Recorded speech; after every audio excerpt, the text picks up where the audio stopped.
So guys 2024 সালে বাকি হানমার যে নতুন একটি মুভি মুক্তি পেয়েছে মানে বাকি হানমা বনাম কেনগান আসুরা।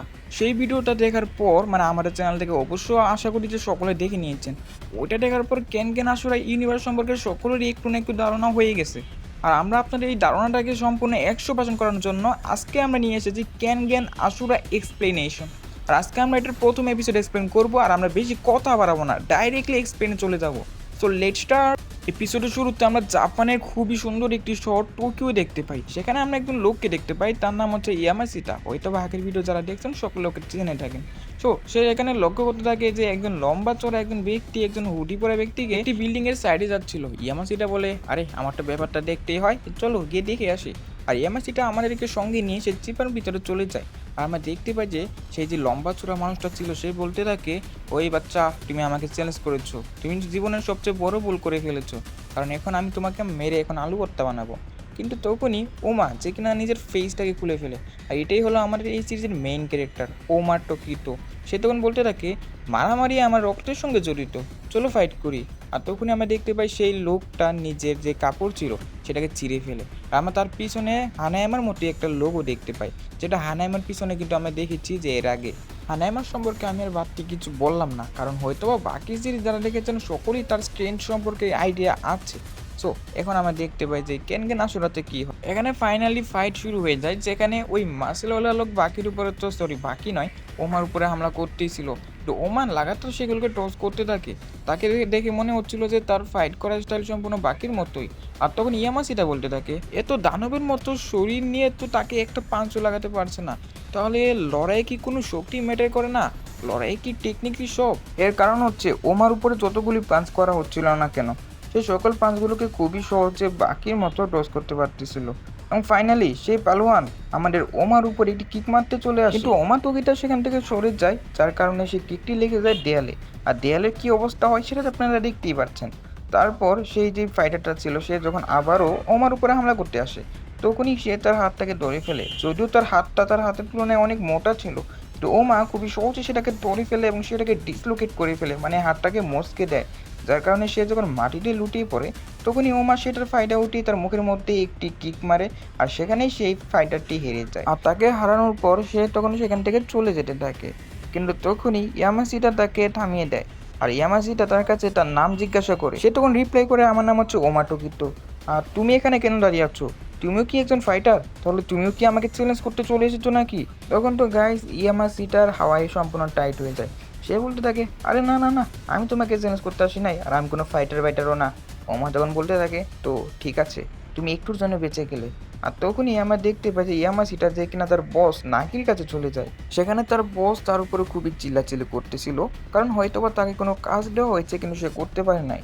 তখন ইয়ামাসিটার মনে হচ্ছিল সে যদি সেই ফাইটার মানে ওমার মতো হতে পারতো, তাহলে আজকে সে তার বসকে খুবই ভালোভাবে গণপিটুনি দিতে পারতো। তখনই আরেকজন ফাইটার চলে আসে, তাকে বলতে থাকে, আপনাকে চেয়ারম্যান ডেকেছে। আর তখনই আমরা দেখতে পাই যে তাকে সেই যে অফিস কোম্পানি ছিল সেটা চেয়ারম্যানের কাছে নিয়ে যাওয়া হয়, যার নাম ছিল নাগি। আর সে তখন বলতে থাকে, তোমার কাছে আমার একটি কোশ্চেন রয়েছে, তুমি আচ্ছা আমাকে বলো, মনে করো তোমার সামনে দুজন মানুষ মারামারি শুরু করেছে, তো তুমি তাদেরকে থামানোর জন্য কি করতে পারো? আর ইয়ামাসিটা বলে, আরে ভাই কি বলতেছে ওই, আমি তো এখানে এসে ফাইসার হয়ে গেলাম না। ইয়ামাসিটার কাছে কোনো প্রকার রিপ্লাই ছিল না, এবং তখনই তার বস নাগি নিচে আবার বলতে থাকে, হ্যাঁ আমি জানি তোমার কাছে আনসার নাই, সো আনসারটা আমি নিজে দিয়ে দিচ্ছি। সো ওই মুহূর্তে তোমাকেও ফাইট করতে হবে, মানে মারামারিকে থামানোর জন্য তোমাকেও ফাইট করতে হবে। এটা শুনে ইয়ামাসিটা বলে, আরে বস পাগল টাগল হয়ে গেল না তো আবার, আমি কি আবার পাগল মাঝখানে ফেসে গেলাম? আর তখনই তার বস তাকে বুঝাতে থাকে 1700 শতাব্দী, যেখানে মানুষরা নিজেদের সঙ্গে মারামারি করতো, এমনকি তারা নিজেদের থেকে উচ্চপদস্থ যে সকল মানে দায়িত্বগুলো রয়েছে সেগুলো কে পাবে সেটার জন্য নিজেদের মধ্যে মারামারি করতো।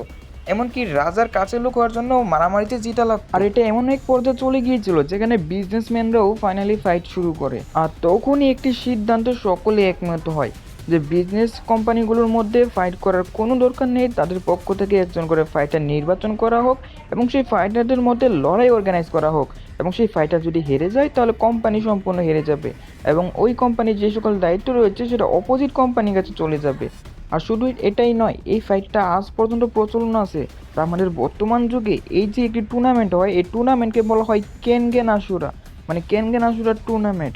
আর যেখানে আমাদের কোম্পানিরও একটি ফাইটার রয়েছে, কিন্তু হঠাৎ করে আমাদের যে কোম্পানির ফাইটার ছিল সে নিখোঁজ হয়ে গেছে। আর সেই ফাইটারটাই কিন্তু গাইস একটু আগে ওমার হাতে গণপিটুনি খেয়েছিল। আর এই জন্য সেই কোম্পানি নতুন একজন ফাইটার্সকে এখানে হায়ার করেছে, আর সেটার কেউ নয়, সেটা হচ্ছে ওমার টোকিটা। আর তাকে দেখে তো গাইস ইয়ামাসিটা তো হোশ উড়ে যায়। আমি যেখানে যাই সে এখানে এখানে চলে আসতেছে, আমার কাছে ভাগ্যটাই খারাপ। কিন্তু এখানে তার ভাগ্য এতটা খারাপ ছিল না, কারণ নাকি তখন তাকে বলতে থাকে তুমি আজকে থেকে ওমার ম্যানেজার হয়ে যাবে, আর আমি তোমার স্যালারি অনেক বেশি ইনক্রিজ করে দিব, আর সঙ্গে সঙ্গে তোমার প্রমোশন হয়ে গেছে। ইয়ামাসিটা তখন চিন্তা করে হয়তো আজকে আমার ভাগ্য খুব ভালো রয়েছে, একসঙ্গে 3টা কাজের দায়িত্ব পাইছি, আমি তো এখন বড় লোক হমই হমো। আর তখনই আমরা দেখতে পাই ইয়ামাসিটা যেখানে ওমার বাড়িতে চলে যায়, যেখানে ওমা খুবই ভাঙ্গাচোরা একটি বাড়িতে থাকতো, আর বাড়ির অবস্থা এতটা বেশি একটা ভালো ছিল না। সে যখন ভিতরে যায় ওমাকে দেখে যার শরীরে রক্ত ছিল, সে বলে আরে মানুষকে খুন করলো নাকি আবার। ওমা তখন তাকে বলে যে ঘাবড়ানোর কোনো কারণ নাই, ওই দেখো একটি জঙ্গলি পশু, আমি তাকে শুধু মেরেছি। তো এখন তখন আমাদের যে ইয়ামাসিটা ছিল সে একটু হোশ ফিরে পায়, আর আমাদের ওমা সেটি খেতে শুরু করে। আর তখনই তাদের দরজায় 2জন ফাইটার চলে আসে, একজন ছিল হুডি পরা আর একজন ছিল তাদের সামনে। তো ওমা তখন তাদেরকে চেঞ্জ করতে থাকে, ওই ফাইটার ওমাকে ফাইট করার জন্য চ্যালেঞ্জ করে। তো আমাদেরকে এটাও জানানো হয় যে ফাইটার খুবই বড় মাপের একজন ফাইটার, আর তার পিছনে যে ফাইটারটা দাঁড়িয়ে ছিল সে ছিল হুডি পরা। আর ওমা চেঞ্জ করতে পারে, মানে সামনে যে ফাইটারটা ছিল তার তুলনায় পিছনের ফাইটারটা একটু বেশি শক্তিশালী। তখন ওই চেঙ্গু ফাইটার যেখানে ওমাকে বলতে থাকে আমাকে টাকা দেওয়া হয়েছে যাতে আমি তোমাকে মেরে এমন অবস্থা করি যাতে তুমি টুর্নামেন্টে পার্টিসিপেট না করতে পারো। ওমা বলে তাহলে চলে আসো। সে তখন ওমার উপর হামলা করতে থাকে, কিন্তু ওমার এই হামলাগুলোতে কিছুই হচ্ছিল না। আর ফাইনালি ওমা তার শট লাগায়, যেখানে সে তার 2 পায়ের মাঝখানে একটি কিক মারে, আর এতে সে হেরে যায়। তখনই অন্য ফাইটারটি এগিয়ে আসে, কিন্তু যে ফাইটারটি মার খেলো সে তাকে ধরে ফেলে আর বলতে থাকে তুমি ততক্ষণ পর্যন্ত ফাইটে জয়েন করবে না যতক্ষণ না পর্যন্ত আমি মারা না চাই, কারণ এটা আমার ফাইট, আর তোমাকে আমি এখানে নাক গলাতে দেবো না। আর তার মুখ থেকে এই কথা শুনে তো সেই ফাইটার এমনি রাগ উঠে যায়, কারণ প্রথমত সে হেরে গেছে এবং সেকেন্ড সে এখানে উঁচু গলায় কথা বলতেছে, আর এজন্য সে ওই ফাইটারের গলার মধ্যে কাট লাগিয়ে দেয়, মানে জাস্ট তার হাত ব্যবহার করেই। আর তখন ওমা বুঝতে পারে তার হাত কতটা বেশি ধারালো। তারপর আমরা দেখতে পাই যে ওই যে ফাইটার ছিল সে ওমার কাছে চলে আসে এবং তাকে বলতে থাকে যে আমাকে দেখে তোমার ভয় পাওয়ার কোনো দরকার নেই, আর খুব শীঘ্রই আমরা ব্যাটল লড়বো, কিন্তু সেই দিনটা আজকে নয়। এর কারণ হলো আজকে শুধু আমি তোমার এবিলিটিটা দেখার জন্য চলে আসলাম। সো খুব ভালো করে ট্রেনিং করো, কারণ আমার সামনে দুর্বল ফাইটার আসলে আমি তাদের খুবই বাজে অবস্থা করে থাকি। তারপর আমরা দেখতে পাই ওমার যেই মানে কোম্পানি ছিল সেখানকার যেই মানে হেড ছিল মানে নাকা, সে অন্য একটি কোম্পানির ফাইটারের সঙ্গে ওমার দেখা করায়। আর সে ফাইটার আর কেউ নয় বরং লাহিতোই ছিল, মানে যেই একটু আগে আমাদের ওমাকে চ্যালেঞ্জ করে গিয়েছিল। আর সেই কোম্পানির কাছে যেহেতু নাগা গিয়েছে তার মানে তাদের মধ্যে ফাইট শুরু হবে। আর এমনটাই হয়, আর আমরা দেখতে পাই কোম্পানির বিভিন্ন লোকেরা তাদের ফাইট দেখার জন্য এখানে জড়ো হয়, কিন্তু সেখানে কোনো সাধারণ জনতা ছিল না, কারণ এই ফাইটটা হলো 2টা কোম্পানির মাঝে, আর যেই কোম্পানিটা জিতবে সে অপর কোম্পানির কন্ট্যাক্ট সাইন এখানে করতে বাধ্য হবে। ফাইটের শুরুতে আমরা দেখতে পাই ওমা লাইটের উপরে পাঞ্চ করতে থাকে এবং সেই পাঞ্চের প্রেশারটা খুবই বেশি ছিল। আর এদিকে যে নাকি বা নাগা যেই হোক সেই ভাবতে থাকে ওমা যদি ফাইটটি জিতে যায় তাহলে সে আরেকটি কোম্পানি পেয়ে যাবে। আর তখনই আমরা দেখতে পাই ওমা তার উপরে একটি কিক ল্যান্ড করে, সেই কিকের প্রেশার আমরা সকলেই দেখতে পাই কি পাওয়ারফুল একটি কিক ছিল। আর এই হামলাটির ইম্প্যাক্টের কারণে লাহিটোর মাথা ঘুরতে থাকে, কিন্তু ওমা তো থেমে থাকে না, সে তার হাঁটু ব্যবহার করে এবং আবারও হামলা করে, এবং হামলা করার পর তার উপরে কন্টিনিউয়াসলি পাঞ্চিং অ্যান্ড পাঞ্চিং, মানে একবার ডান পাশ দিয়ে পাঞ্চিং আবার বাম পাশ দিয়ে পাঞ্চিং। আর লাইটও এই দিক দিয়ে নিজের হাতগুলোকে ব্যবহার করতেছিল নিজের মাথাকে প্রোটেক্ট করার জন্য, কিন্তু তবুও সে অনেক ড্যামেজ পাচ্ছিল। আর তখনই আমরা দেখতে পাই হঠাৎ করে ওমার হাতে কাট লেগে যায়। ওমা বুঝতে পারে না এটা কিভাবে হলো, কারণ এখানে তো সে হামলাই করেনি, তারই সঙ্গে তার চিস্টে কাট লাগিয়ে দেয়, আর এই কাট সে লাগায় তার একটি আঙ্গুলের মাধ্যমে। তারপর আমাদেরকে লাহিতর পাওয়ার সম্পর্কে বলা হয়, সে দিনের পর দিন এখানে পাহাড়ে ঝুলন্ত অবস্থায় ছিল, এর মাধ্যমে তার যে আঙ্গুলগুলো ছিল সেটি অনেক পরিমাণ শক্তিশালী হয়ে যায়, আর এই আঙ্গুলের মাধ্যমে সে এখন যে কোনো কিছুকে মুচড়ে দিতে পারে, এমনকি কোয়েন পর্যন্ত সে 2 টুকরা করে ফেলতে পারে। আর এখানে ফাইনালি লাহিটো আবার উঠে যায় এবং ওমাকে হারানোর জন্য প্রস্তুত হয়। লাহিটোর ফুলি কনফিডেন্স ছিল, কারণ সে ভেবেছিল ওমা হয়তো আর পারবে না। আর ওমার যেহেতু চেস্টের উপরে কাট লেগে গিয়েছে আর প্লাস তার অনেক ড্যামেজ হয়ে গিয়েছে, তাই ওমার অনেক রাগ হয়। আর এদিকে আমরা দেখতে পাই লাহিটো যে কিনা তার ফাইনাল শট নেওয়ার জন্য তার সকল আঙ্গুলগুলোকে প্রস্তুত করে ওমার উপরে হামলা করে, আর ওমা এদিকে লাহিটোর আঙ্গুলগুলোর সঙ্গে নিজের আঙ্গুলগুলো ম্যাচ করে ফেলে, যার কারণে তার হামলাটা ওমার উপরে কোনো ইম্প্যাক্টই করে না।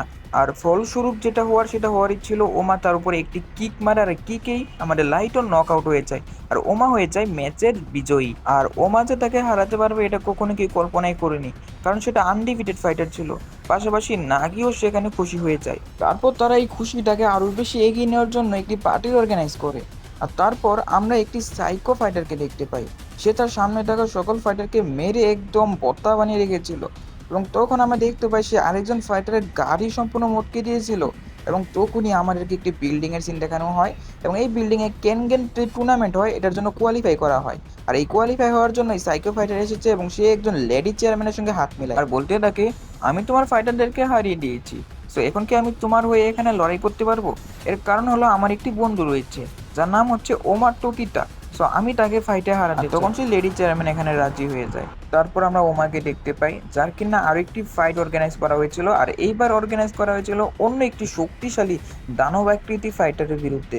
ফাইট শুরু হয় এবং তারা দুজন এখানে আমনাসামনি হয়। সেই ফাইটারটি বলতে থাকে, তোমার কপাল অনেক ভালো যে আমার মতো একজন সুনামধন্য ফাইটারের সঙ্গে তোমার এখানে ম্যাচ হয়েছে। চিন্তা করো না, তোমাকে মেরে আমি আজকে দেখো কি করতেছি। আর তখনই এখানে ফাইট শুরু হয়। ওমা প্রথমে তার তার পাঁচটি ল্যান্ড করে দেয়। আর এই রেসলারের যে কোম্পানি ছিল সেটার নাম ছিল গ্যান্ডাই। আর এখানে ওমা বলতে থাকে, তো ফাইট করার শুরুতে তো অনেক বেশি কথা বলতেছিলে, কোথায় গেল তোমার এই শক্তি? ফাইট করবে না? আর এটা বলার মাত্রই ওমা তার উপরে আবারও যায় এবং তাকে আবারও পাঞ্চেস ল্যান্ড করতে থাকে। কিন্তু তার যে একটি ফাইনাল পাঞ্চ ছিল সেটা ওই রেসলারটি ব্লক করে ফেলে। আর সে ওমাকে কাঁধে উঠিয়ে নেয় এবং নিচে খুবই বড় একটি বডি স্ল্যাম মারে। কিন্তু তার উপরে যখন একটি কিক ল্যান্ড করবে তখনই ওমা সেখান থেকে সরে যায়, মানে একটু জন্য বেঁচে যায়। আর ওমা তার উপরে আবারও মানে পাঞ্চেস ল্যান্ড করতে থাকে। সে তার উপরে যখন পাঁচ ল্যান্ড করছিল, ওমা খুবই সহজে তার পাঁচ থেকে বেঁচে যাচ্ছিল, কারণ আমরা জানি ওমার যে বডি সেটা কিন্তু বাকির মতো ফ্লেক্সিবল। কিন্তু তার ওপোনেন্টের বডি অনেক শক্তিশালী হওয়ায় ওমার পাঞ্চগুলো তার উপর কোনো ইম্প্যাক্ট করতেছিল না। আর যে ওপোনেন্ট তার উপরে একটি কিক মারে, যার কারণে সে একটি গাড়ির উপরে যায়, কিন্তু এতেও ওমার কিছু হয় না। ওমা সেখানে আবারও উঠে পড়ে। তো ওমাকে দেখে সেই ফাইটার বলতে থাকে, বাহ চমৎকার, আমি তো এটাই আশা করতেছিলাম, আর আমি জানতাম তুমি যাতে সহজে হার মানবে না, সো ফাইট করো। এবং ওমা তার কাছে চলে আসে আর তখনই সে ওই রেসলারটাকে চিমটি দিতে থাকে। এবং এই চিমটি খাওয়ার পর ওই রেসলার বলতে থাকে, আরে তুমি কি আমার রাগ উঠাইতেছো? কি করতেছো এগুলা? আর তখনই ওমা বলতে থাকে, কি তোমার ব্যথা হচ্ছে তাই না? আর তুমি না বললে যে তোমার কোনো প্রকার ব্যথা হয় না? আর এই কথা শোনার পর সেই রেসলার এখানে রেগে যায়। আর সে তখন ওমার শোল্ডার থেকে ধরে ফেলে এবং তখনই তার উপর একটি স্ল্যাপ মারার জন্য রেডি হয়, কিন্তু তখনই ওমা সেটাকে ডিফেন্সিভ করে ফেলে। আরো ভালোভাবে বললে সে এখানে শিবুকাওয়ার টেকনিক ব্যবহার করেছে। আর আমরা তো শিবুকাওয়ার টেকনিক জানি, যেটা হলো যে কারোর টেকনিক তার উপরে ব্যবহার করে, মানে ডিফেন্সিভ অ্যাটাক। ওমা এখানে এই অ্যাটাকটি ব্যবহার করে এবং তার উপরে একটি কিক ল্যান্ড করে আর তার মুখের মধ্যে কন্টিনিউয়াসলি পাঞ্চ করতে থাকে। আর এই কন্টিনিউয়াসলি পাঞ্চ করার পরও আমরা দেখতে পাই ওই ফাইটার ওমাকে ধরে ফেলে এবং ধরার পর সে তাকে একটি জোরে আছাড় মারে। আর শুধু আছাড় মারার মধ্যে সীমাবদ্ধ নয়, সে তার মাথা ধরে তাকে আলগাতে শুরু করে এবং তাকে আবারও একটি সুপ্লেক্স দিয়ে দেয়। সুপ্লেক্স এমন একটি টেকনিক যেটা যে কারো বুকের হাড্ডি ভাঙতে পারে। তখনই স্টেডিয়ামে থাকা সকল লোকরা ওই ফাইটারকে চেয়ার আপ করতে থাকে। একজন বুড়া মাতলা লোক বলতে থাকে, হ্যাঁ হ্যাঁ তাকে মেরে ফেলো, আরো মারো, আমরা খুবই এনজয় করতেছি। আর তখন ইয়ামাসি তার উঠে যায় রাগ, আর সে তখন তার কলার ধরে বলতে থাকে, আরে মাতলা তুই এখানে চিল্লাইতেছস কেন? এটা আমার ফাইটার, আর আমার ফাইটার এত সহজে হারতে পারে না।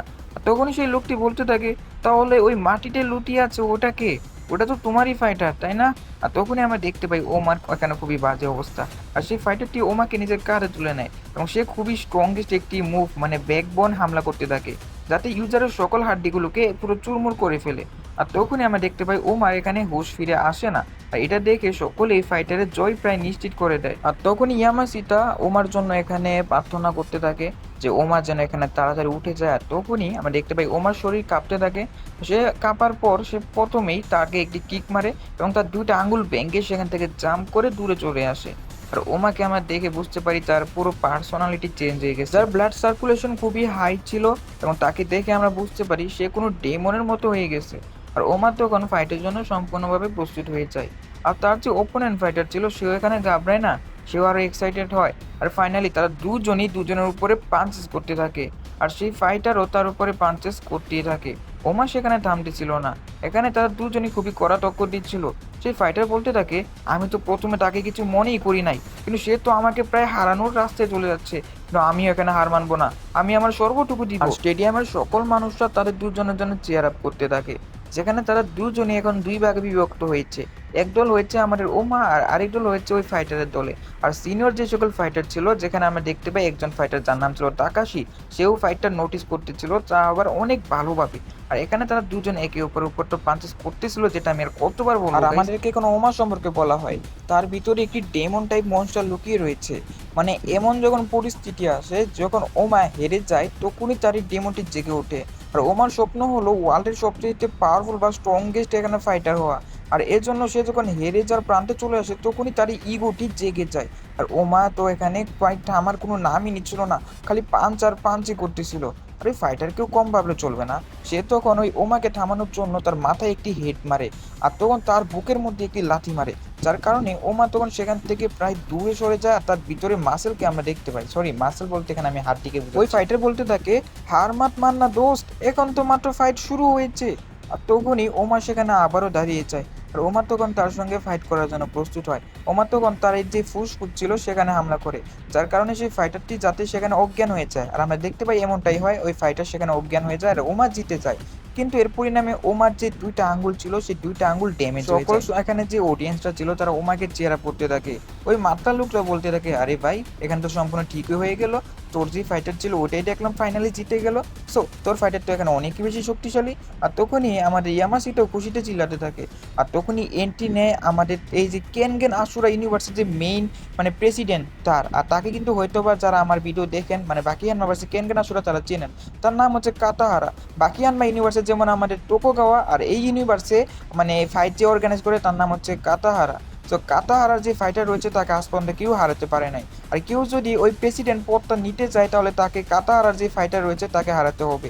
আর এখন এখানে আপনারা অনেকজন প্রেসিডেন্টকে দেখতে পাচ্ছেন, যার মধ্যে আমাদের যে ওমা রয়েছে তার প্রেসিডেন্ট মানে নাকি কাতাহারাকে চ্যালেঞ্জ করে বসে। মানে এখন কাতাহারাকে হারানোর সত্য হচ্ছে কেনগেন যে টুর্নামেন্ট রয়েছে সেই টুর্নামেন্টে পার্টিসিপেট করতে হবে, এবং সেই টুর্নামেন্টটি তার যে ফাইটার মানে আমাদের ওমা তাকে জিততে হবে। জিতার পর সে সুযোগ পাবে যে নাকি মানে আমাদের যেই সরি যে কাতাহারা রয়েছে তার ফাইটারের সঙ্গে ফাইট করার। কাতাহারা বলতে থাকে, তো ঠিক আছে নাকি, আমি তোমার চ্যালেঞ্জ প্রস্তুত করলাম, যদি তোমার ফাইটার আমার ফাইটারকে হারাতে পারে তাহলে এই প্রেসিডেন্ট পদ তোমার হবে। আর তার সঙ্গে গাইস এখানে শুরু হয়ে যায় কেনগেন আশুরা টুর্নামেন্ট, যেখানে সকল প্রেসিডেন্টের ফাইটাররা মানে পার্টিসিপেট করবে। আর উইনার এখানে ফাইট করবে কাতাহারার ফাইটার। আর এই খবর শুনে তো ওমা সেখানে হাসতে শুরু করে, কারণ এটা তার জন্য সম্পূর্ণ নতুন একটি এক্সপিরিয়েন্স। তো কে হবে এই কেনগেন টুর্নামেন্টের উইনার, এটা জানতে হলে আমাদের চ্যানেলের সঙ্গে থাকতে হবে, মানে সাবস্ক্রাইব করতে হবে। যখনই এপিসোড আপলোড হবে পৌঁছাবে সবার আগে আপনার কাছে। আর আজকের ভিডিও কিভাবে বুঝবো যে আপনার ভালো লাগছে নাকি লাগে নাই, আর এর জন্য আপনাকে লাইক করতে হবে, কারণ আপনি তো আর সরাসরি আসে বলতে পারবেন না যে ভিডিওটা আপনার ভালো লাগছে। আর এতে আমি লাইকটা দেখে বুঝতে পারবো যে ভিডিওটা কতজনের কাছে ভালো লাগছে। সো যতই ভিউজ আসে আমি চাই যে এখানে 50% যেন লাইক থাকে, মানে যতই ভিউজ থাকবে। সো দেখা হবে পরবর্তী কোনো ভিডিওতে। আর যদি আপনারা লাইক মানে 50% লাইক কমপ্লিট করতে পারেন, তাহলে আমি এইটার যেই সেকেন্ড পার্ট রয়েছে সেটাও নিয়ে আসবো। সো গাইজ দেখা হবে পরবর্তী কোনো ভিডিওতে। আর আজকের মতো আপনাদের সবাইকে জানাচ্ছি